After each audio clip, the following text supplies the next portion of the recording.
All right, everybody. Let's get to it. I probably should have a script for a video like this because I don't want to say the wrong thing or whatnot. But here we go. It's a sensitive subject for those in the gaming area because I try to stay spoiler free, but I do try to follow news. E3 just happened. As everybody knows, it's Zelda's 35th anniversary.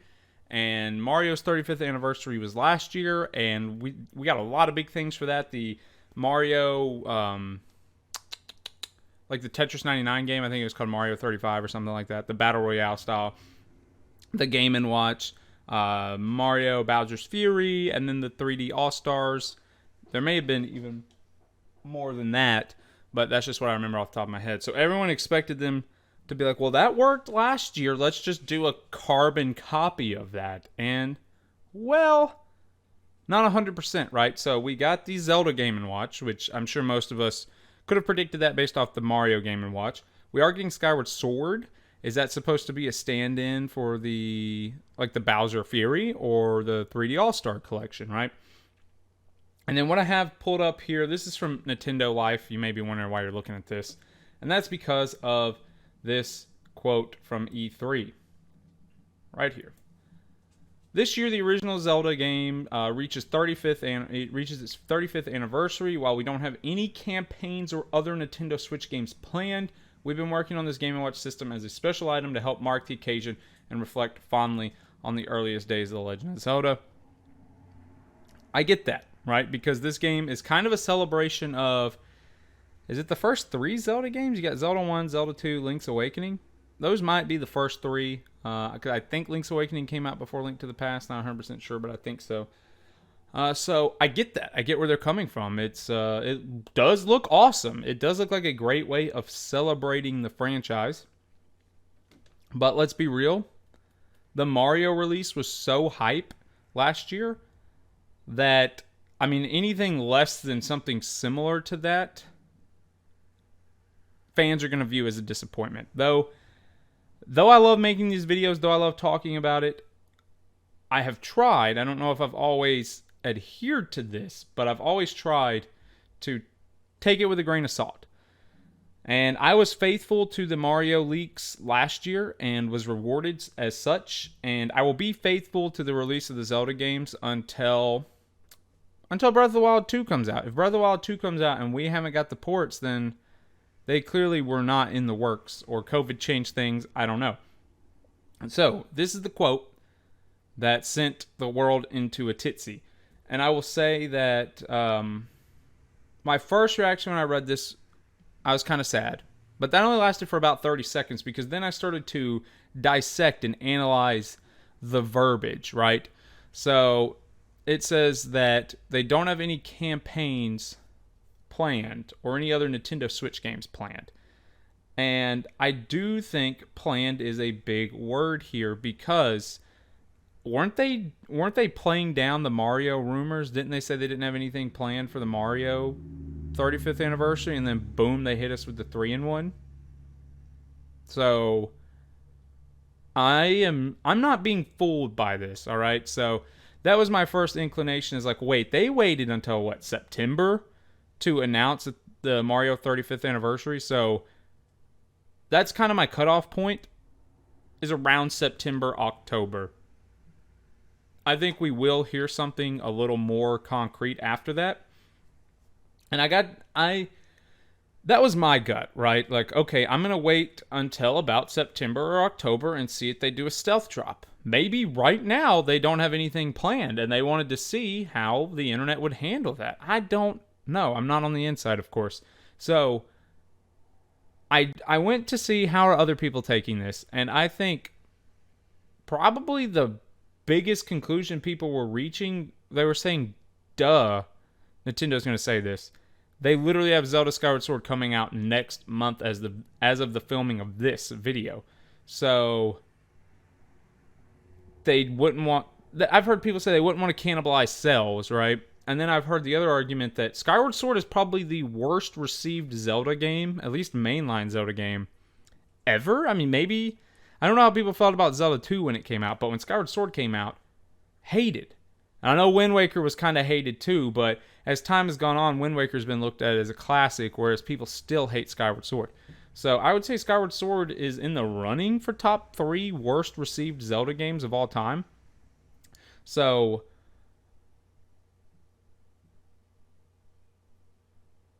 okay, I completely lost my train of thought.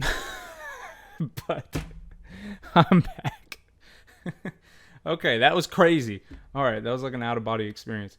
All right, what I was saying is I've heard people make the argument that Skyward Sword was terribly received.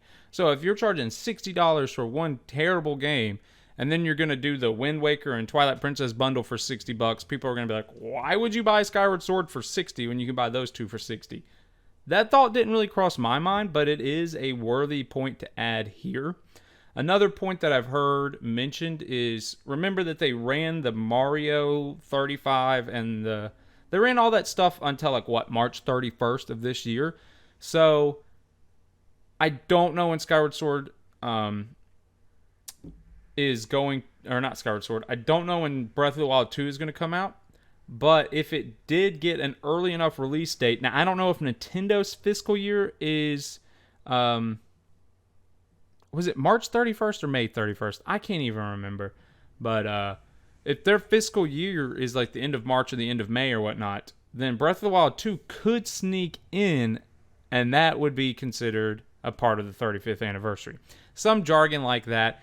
And I can see that, but that's where I'm getting at. That's the thing that really surprises me, all right? If you didn't have Twilight Princess or Wind Waker planned, if you didn't have Ocarina of Time and Majora's Mask planned, then why wouldn't you try to get Breath of the Wild 2 out? Because I'm pretty sure if they released Breath of the Wild 2 as the big game for the 35th anniversary, people would be ecstatic. So now here we are, allegedly with no other games planned, and Breath of the Wild 2 coming out at the end of the year, or sorry, next year, and the remake that you're giving us is like one of the worst received mainline Zelda games of all time. I think when you start thinking about it like that, you can see why people are a little disappointed. Now, I've heard a lot of people say, this is why you shouldn't buy into rumors, gamers are idiots. And quite frankly, a lot of that is right. But you saw what they did for Mario. And now you're like, you put 3 of the greatest games ever made, Mario 64, Mario Sunshine, and Mario Galaxy, onto one cartridge. You ported over, not only ported over Mario 3D World, you gave it a complete DLC overhaul. And now you're giving us just Skyward Sword with no enhancements or no added content.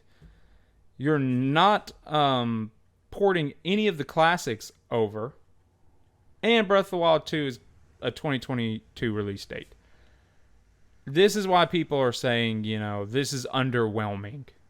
All right? Because, I mean, you could have given us that's the other thing that blows me away is Cadence of Hyrule and Hyrule Warriors, Age of Calamity, they came out last year.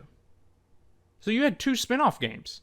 So you could have been like, Game & Watch, Breath of the Wild 2 trailer, Cadence of Hyrule, Age of Calamity, boom, Zelda 35th anniversary. It wouldn't have been Ocarina of Time, Twilight Princess, Majora's Mask. Gamers, they still would have complained, but that's at least a lot of stuff. You got the Game & Watch, you got Skyward Sword, you got Breath of the Wild 2 trailer, you got Cadence of Hyrule, you've got Age of Calamity, and then maybe you do, I don't know, the Mario Superstar Party or the Mario Golf, something like that, gets a Zelda character in it, or some update in Smash, something to that effect. This just feels a little flat, especially compared... Well, I mean, you gotta understand, Nintendo set the bar so high themselves, right? Like, everyone ripped on gamers last year. Stop believing the hype, stop believing the rumors. And then Nintendo, more or less, knocked it out of the park. I know a lot of people are still mad about that collection, but, I mean, they gave us the Bowser's Fury, the Game & Watch, the 3D All-Stars Collection, and I'm sure more, maybe just that. The Mario Kart Live. They gave us a lot of Mario stuff. The Mario 35 Battle Royale. All of that. They set the bar so stinking high. And Zelda obviously runs right there with Mario. Now, you don't expect them to do this with Donkey Kong or Metroid. Shoot, I mean, F-Zero can't even get a game. So you don't expect that with these other franchises. But these are the two biggins. These are the two big boys. Mario's getting all this attention. Zelda's getting this. That's why I say I think this is one of those read between the lines. And that's probably not even the right thing. Really, it's just a smokescreen, in my opinion. I guess I wouldn't be surprised if this is all they did. Because, you know, honestly, it might be two different parties that work on this. Like, there could be separate people working on the Mario stuff that's working on the Zelda stuff. So Mario could have went all out. Zelda, maybe not so much. I don't know. I wouldn't be surprised if this is true. But in my heart of hearts, I believe it. Because, you know, all the people who believed the rumors last year got called crazy, got called bad for the gaming community. And then almost everything ended up being true for the most part. So I still don't know how they'll do it. That's kind of still the exciting thing heading into July. We still don't know. Is it going to be Twilight Princess and Wind Waker? Is it going to be an upscaled Ocarina of Time and Majora's Mask? Are the handheld games like the Oracle games or Link Between Worlds or Triforce Heroes? Is any of that stuff coming to, or Minish Cap, is any of that stuff coming to the Switch? So, I don't know. It's still exciting to think about. I think it's all still up in the air. I think once we get past Skyward Sword, that's when the games are really going to heat up. Because right now, stuff could still be smokescreen. Stuff could still be kind of delicate. They could still be planning, if you will, how to handle this. So right now, they may not have any plans, right? And if they are going to port stuff over, I mean, how hard is that going to be? Probably not too hard, right? So they could say in June, we don't have plans, and then in August, start planning. So I'm just saying, I don't think the dream is dead. I think if we get to Christmas and we haven't heard anything, the dream's probably dead. I mean, honestly, probably well before then, but I think we can sit out through July. We can probably, until Skyward Sword comes out, don't expect to hear any rumors. Well, maybe rumors, but don't expect to hear any concrete information or facts. So that's my opinion on it. Let me know what you guys think. Is this all smoke and mirrors? Is the dream really dead? Should we be content with Skyward Sword, the Game & Watch, and Breath of the Wild 2 next year? You guys tell me. I'm choosing to still hold out hope. I just don't know what they'll do, okay? It could be a collection of, you know, the N64 games, the handheld games, the duo pack of Twilight Princess and Skyward Sword. I don't know. I don't know. But do we even know what... See, for me, until we hear what Nintendo's big Christmas game is, I'm not giving up on the dream. I don't think they have a Christmas game planned. Because the Pokemon games come out in November. That's pretty close. And the Zelda game comes out this July. Hold on one second. Okay, we're probably going to get a little long-winded here, but I pulled up this guide to see what's their big holiday thing, right? So, okay, you got Mario Party Superstars. Surely they're not expecting that. Like, this little line right here, I think this is good quality games. Their October slate, I think, is pretty solid. They've got Super Monkey Ball, Banana Mania, Metroid Dread, Marvel Guardians, and Mario Party. I think October's a pretty good month to own a Switch. I think November, you could argue, is a little better. You got this Game & Watch. You got Shin Megami Tensei 5 and Pokemon Brilliant Diamond and Shining Pearl. Then in December, right now, the only thing that looks to be announced is Advance Wars 1 and 2. So really, what are they releasing at the holiday? Because I don't really see a Christmas game. I mean, maybe, unless you really want to count these third-party games. I mean, yeah, we got Mario Party Superstars, but then Monkey Ball, Marvel, I mean, yeah, we do have that 2D Metroid game, but surely they're not expecting 2D Metroid to carry the month or the holiday season. And these are all like second and third party games. So what is the big Nintendo first party game? I really don't know. I mean, you're looking through this and these are all, again, third party games. Some of them look pretty good. We got Danganronpa, we got Fatal Frame.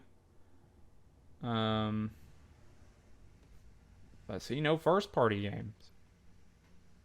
Then we get to 2022, right? We got Pokemon Legends, Splatoon 3, Mario Rabbids. So 2022 is shaping up to be okay. Then it gets into DS games, or 3DS games for whatever reason. So, until I see the big holiday game, maybe it's a new Donkey Kong game, maybe it's a new Yoshi game, maybe it's a new Kirby game. I don't know. Maybe it's a new IP. I don't know. But they've basically already told us, hey, it's not going to be Splatoon. So I'm holding out hope that there's going to be some kind of Zelda collection in this November, December area. So I got to stop getting so long-winded here. I've been recording for almost 20 minutes. That's my opinions. That's my thoughts on the matter. Please let me know what you guys think down below. Remember, this is all rumors. This is all speculation. The only thing we have to go off of is them saying there's nothing else planned. That doesn't shut the door completely, but that brings it down to like a small crack. So I understand if you're jumping ship. I don't think you should just yet, but I do understand if you're like, nope, dream's over, it's dead. But that's it for me, guys. I am enjoying these talking head videos. I have some more planned. I'm going to try to capitalize on the E3 hype. It's got us all going crazy. It wasn't that good, but at the same time, I feel like we should highlight some of the games that were good. So I'm thinking about doing my top 5 games from E3 and my top 5 indie games. I'm excited. So be on the lookout for those videos. And, give me some more talking head video ideas, whether it's about genres, games I've played, collecting. It doesn't matter to me, guys. So I'll see you guys in the next video. I appreciate everyone who watches, likes, comments, shares, anything like that. I appreciate you guys, and I'll see you guys in the next exciting video.